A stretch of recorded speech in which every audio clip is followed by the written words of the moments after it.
Hi, my name is Karen Plater, and I'm Associate Secretary for Stewardship and Planned Giving with the Presbyterian Church in Canada. And I'm so happy to be with you here today. It's a crazy time to buy a piece of property. There's a war on. Jerusalem is under siege, and Jeremiah has been arrested for telling the king of Judah that resistance is futile. The land is going to fall.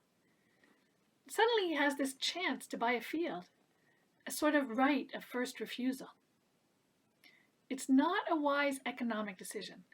The land has been stripped of anything of value, and Babylonian army is camped on it. And Jeremiah has just prophesied 70 years of Babylonian rule. But he makes it clear that he bought the field because God promised that the land would be restored to the people, that one day vineyards would grow there again, and fields would be bought and sold.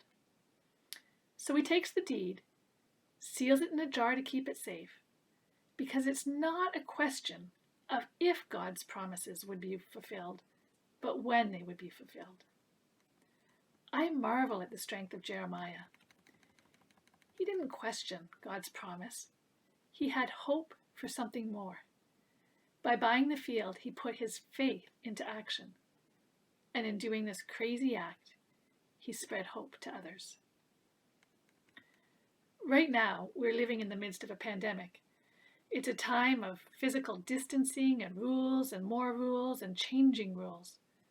The news is filled with stories of violence and poverty, and we're bombarded every day with messages of individualism and consumerism.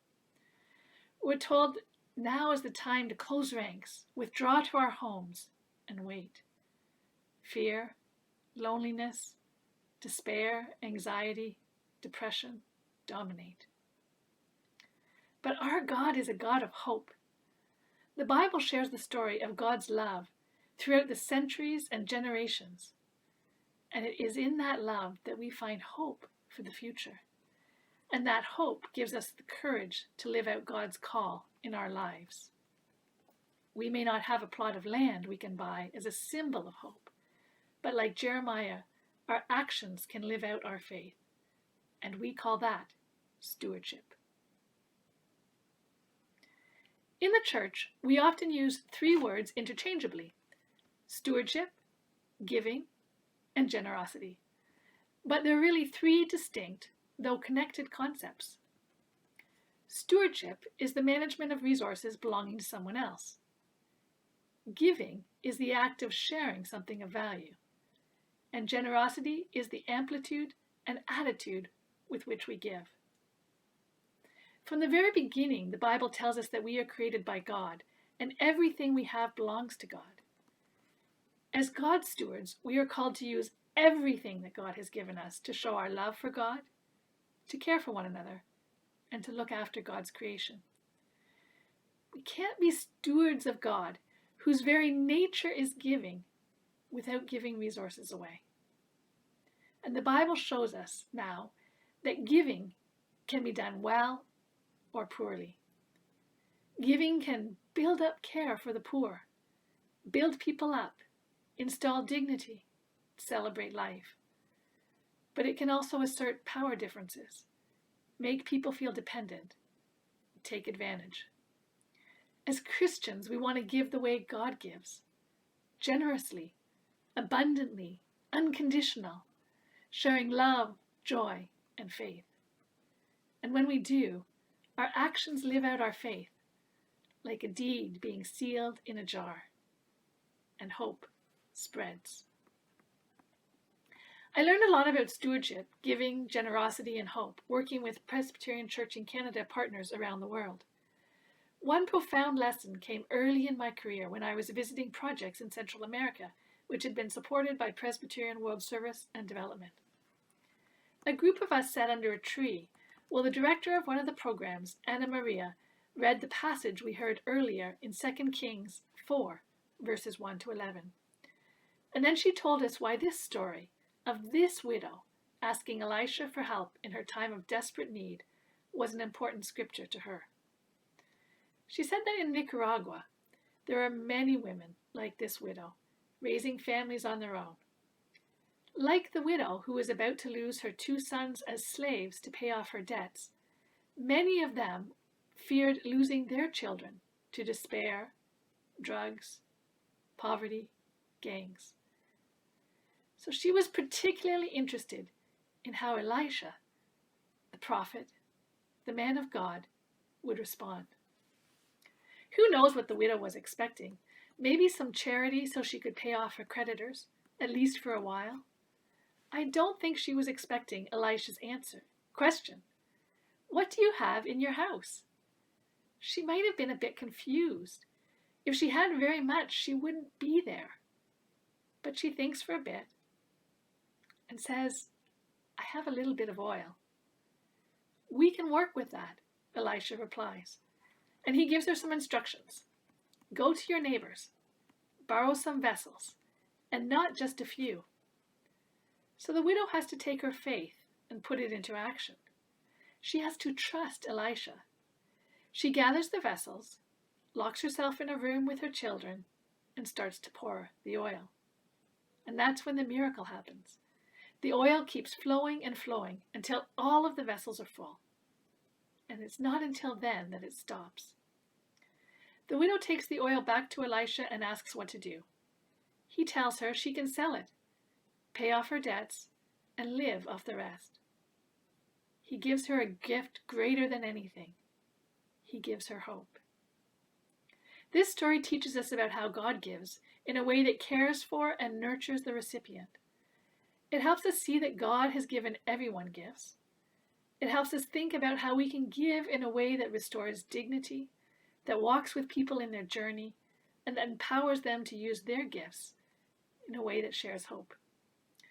But the director, Anna Maria, also said that it taught her something else as a person who gives. She explained that sometimes she feels like the widow. She came from a poor community herself. She didn't have a lot of resources. The needs she saw around her were so great. Systemic problems which created high unemployment in Nicaragua that forced people to migrate from their communities to look for work and send remittances back home if they were able. She saw despair all around her and felt helpless herself. She would go to God and pray for the people in her community, asking for, demanding help. This scripture reminded her to see the gifts she had, what God had given her, even when she thought she had nothing, and to see how she could use those gifts to respond to the needs around her. So she took her courage and determination and started programs. A breakfast program for kids at school with local shops donating supplies. Small income-generating projects with women in the community where they took loans, shared their resources, started small businesses. And people saw and funding came from partners like PWS&D, and the projects grew. And she had peace because she was doing what she could, where she could, with all the resources made available to her. And when she did, she was surprised by how the gifts grew, how people donated goods and time and opportunities in ways beyond her imagination. God blessed the work, and the oil kept flowing and flowing, and hope spread. That's how giving, that's how stewardship works. We all have something to give, and when we give to God in the way God gives, the oil keeps flowing. God gives without the expectation of return. One of my favorite passages in the Bible is the one where Jesus heals 10 lepers, and only one of them returns to give thanks. Often the story is about the one who returns, a reminder to us to be grateful, and not to be afraid to express gratitude. Good reminders. But I like the idea that Jesus healed all the lepers. Jesus knew they wouldn't all return to give thanks, but he healed them anyway. There was no prerequisite, nothing they had to do to earn the healing. It was freely given. And God gives to all. When Jesus taught what it meant to be a good neighbor, he told the story of a good Samaritan. The Samaritan happened upon a victim of a crime and saw him and his needs. He didn't care that the victim was of a different religion or of a different ethnicity. That didn't matter to him. He used his own resources to help and asked nothing in return, simply going on his way after taking care of his needs. God gives to all. God's gifts are given in love. People know when a gift is given in love. People know when it's cheerfully given, and people know when it's given reluctantly, or when it's given to gain favor. And so does God. When a woman poured expensive perfume on Jesus, perfume worth a year's wages, some of the disciples grumbled, imagining all that it could have accomplished for the poor. But the disciples missed the point. Jesus showed them the heart of the giver and how she was showing her deep love for Jesus with her gift. God's gifts are given in love and are an opportunity to share and show love. And Christ graciously accepted her gift. The Bible is filled with stories of stewardship and giving. As stewards, we are called to give the way God gives, extravagantly, unconditionally, with nothing expected in return.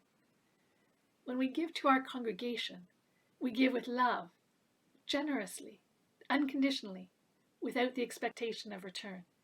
We trust that God will bless our gifts as they participate in God's mission, sharing God's love in our community, providing a place of praise and worship for people to come, and for people to carry the good news out from. When we give to our congregations, our gifts are blessed, and the oil keeps flowing. When our congregations give to Presbyterian Sharing, the mission and ministry fund of our denomination, we give with love, generously, extravagantly, without the expectation of return.